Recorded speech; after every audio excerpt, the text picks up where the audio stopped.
Hey, good morning, friends. Mark Holmes here with my buddy Cowboy Jobu, and as always, thank you guys for watching, commenting, and subscribing to the Jobu Sports Report, because without you guys, this just doesn't work. Wow.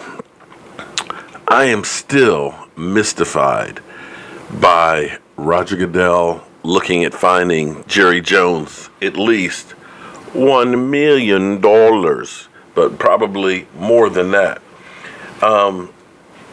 I guess you just don't go against City Hall. You can't fight them.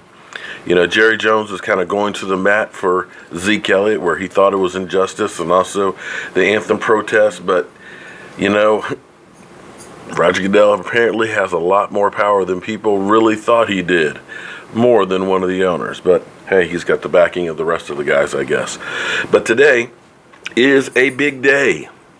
The Combine starts today, and it's not just the glorified workouts, because I've got a little bit something, kind of a breakdown for you. I'll be talking about a little bit later about the Combine, because the Combine sometimes is fool's gold.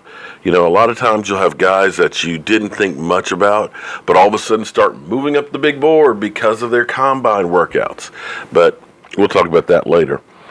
But what I was really wanted to stress, Michael pointed out that the only reporting about Zeke Elliott is actually Zeke Elliott going to a charity event for cancer for his mother, or with his mother, which is great news. He's staying out of the limelight. You'll remember last year it was like he was the TMZ player of the week every week. You know, there was the club incident where somebody brought in a gun and the police talked to everybody, and of course, you know, TMZ said police detain Zeke Elliott, which was BS. And then there was Boobygate, where he pulled the girl's shirt down, and then there was the Coast Guard had boarded a party boat to see if there were life preservers. You know, let's be real, that stuff was just kind of blown out of proportion, but he was thought to be public enemy number one. And it was constantly, every single day, they talked about Zeke Elliott, public enemy number one. You know, because of the alleged domestic violence that was going on, even though the police couldn't get anything, the district attorney didn't get anything. They railroaded him all season long. Then we had Nolan Carroll's drunk driving, and of course they railed against us, man. He got stopped for driving drunk. Damian Wilson, there was the parking incident, you know, on the 4th of July, and where he supposedly pulled out an automatic weapon and ran over a woman and things, and it turns out, no, it really didn't happen. There were no charges.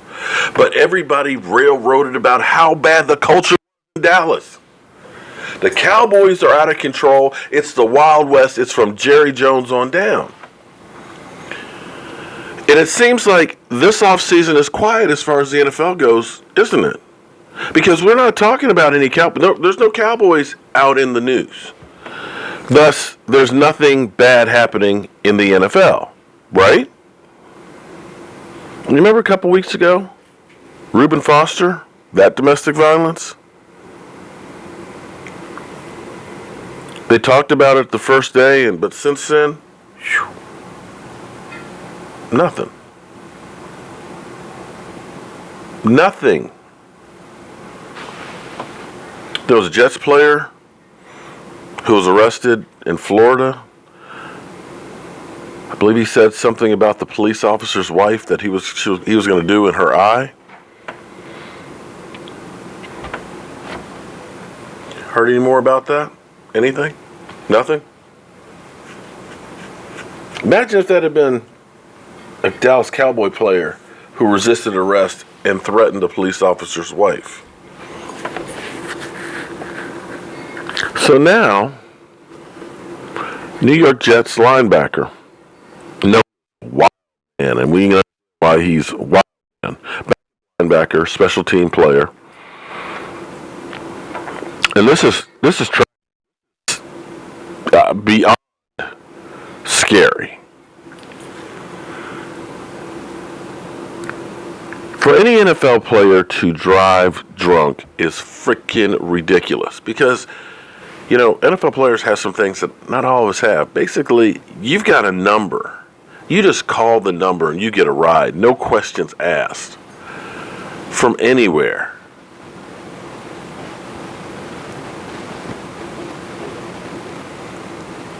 This guy not only was driving drunk, he doubled the legal limit. 0.15. Driving the wrong way in the Lincoln Tunnel. Hit a bus. 4 injuries on the bus. And when he was arrested, he was talking about, yeah, I'm a linebacker for the New York Jets. I'm wild, man.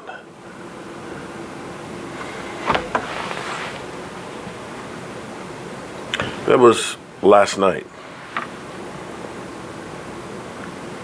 I don't condone that from anyone. I won't defend that. I don't care if it's a Dallas Cowboy player. You're an idiot.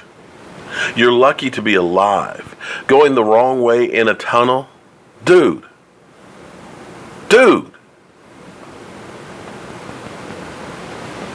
That's some bull. That's some stupid ass. I don't even know how to quantify that.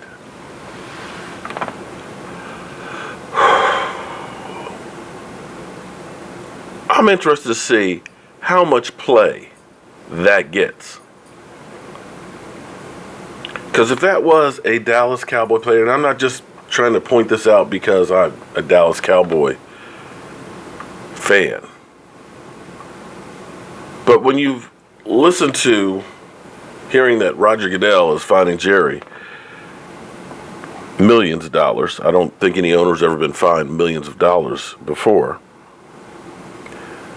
When you see we don't get holding calls 8 games in a row, when Zeke Elliott gets suspended for 6 games, the biggest suspension ever for domestic violence, more than Greg Hardy even got.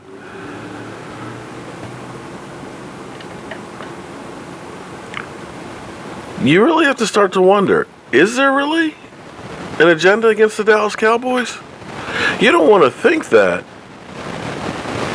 but damn,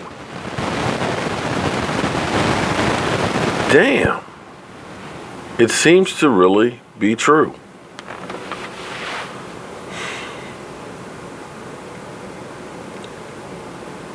What the Cowboys have to do is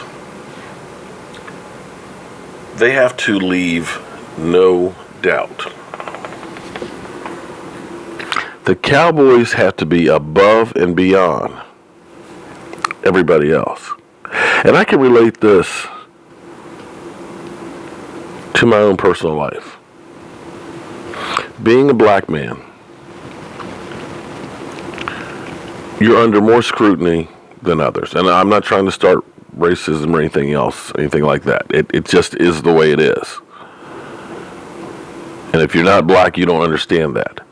But you get scrutinized more than anyone else. You get questioned more than anyone else. And that is for the Dallas Cowboys. You're not given the benefit of the doubt. Anything that happens, you're in the wrong. Automatically. So what you have to do is, you have to be better than everyone else. You literally have to blow people away and show them that you are the real deal. Donahue, dude, get some help. 0.15, your ass shouldn't be in the NFL. I'm Mark Holmes. This is Cowboy Joe Boo, and I can't wait. Today's going to be a great day. I'm going back down to do a little work on the red brick house and take care of some other business. I will see you guys here soon.